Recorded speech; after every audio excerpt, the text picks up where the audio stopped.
مريم. اليوم الفيرميتور نتاع الجي سي سي، نحبوا ناخذوا رايك شنو اللي صار؟ سامحني عيب ياسر نقف ونطلبوا سيلفي مثل الاستاذ عادل امام. سالو يا جماعه، نحب نحكي لكم حكايه صارت لي قبيله شويه في الجي سي سي. انا توا في الديريكت وانا ديجا مانيش باش نسكت باش نشكي بها. لاله مريم شعبان هذايا قاعده حسيلو انا قاعده في الصف الثاني نتاع الجي سي سي. انا بطبيعتي زاده قايمه، تعديت من معناتها منين الناس الكل خارجه تبعتهم. قبل ما نقوم وكل ريتو عادل امام وشافني معناتها من بعيد وقلت له هكا معناتها انا نحب نعمل تصويره معاك. قال لي اجا معناتها من بعيد معناتها مشيت.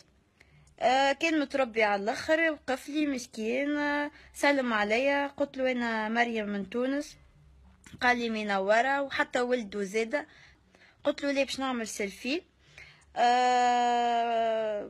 حسيلو اخي تلمت برشا عباد والناس الكل ولاو يحبوا يتصوروا مع عادل امام. في انترفيو تخرج للا مريم شعبان، معناتها نعاود مريم شعبان ولا بنت شعبان، شدتني هكا من كتفي، جيت مدت وجهها في الكاميرا وانا ديجا معناتها نعم في انترفيو. قالت لي انت لالا ما تحشمش تمد في وجهك وتعمل في سيلفي، الناس قاعده وانت تعمل في سيلفي مع عادل امام. معناتها شنو تحبيت توصل؟ معناتها تمد الفتشاطه نتاعك انت وحده يا مريم بن شعبان، مريضه معقده، مختله ذهنيا، على ذاك ما نجحتش حتى علاقتك الزوجيه، ودايره برجال متاع الرجال معرسه، تحب نخرج لك دوسيتك وخنارك، وانت تعرف مع شكون طايحه توا؟ مع وحده معروفه وفنانه كبيره برشا طايحت لها براجلها. وهذايا الميساج نحب الناس الكل توصلوا، خاطر انا كلمت لافوكا نتاعي وديجا باش نرفع بها قضيه وباش نوريها كيفاش تجي مع اسيادها نشريك ونثنيك، اللي هي قالت شكوني هذيا وحده نكره ما عمرها ما كانت ممثله. انا ممثله وكان عجبك ومشيت للجي سي سي ومش حاجه كبيره راهو. وحاجه اخرى، انا مانيش قاعده للفن باش يعيشني ولا يوكلني ولا يلبسني، بحياه راس بابا نعيش بخانسيس. كان نحب نحل انا ام قانته ونحل انا ومخي.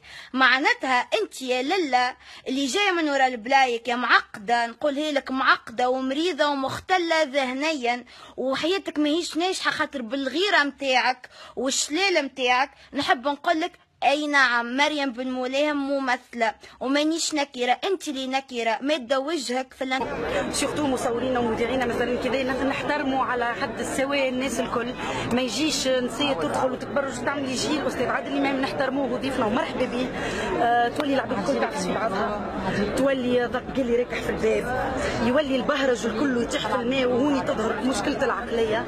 ما يجيش برشا دخلاء في المهرجان هذايا، الناس ما عندهاش علاقه بالتمثيل، ما عندهاش علاقه بالثقافه، قاعده تدخل ام سو سوري معناها توري المفيد الكل، لكن من بعد تبص لي على عادل امام تعمل معاه سيلفي وقت اللي فما بالشابه تونسيه تاخذ في بري معناها نتاع التنين الذهبي. سي سكوندالو. الوغ غربلونا فضلكم وخليوا اهل الذكر للذكر ويزيونا من تت تت تت تت في المهرجانات.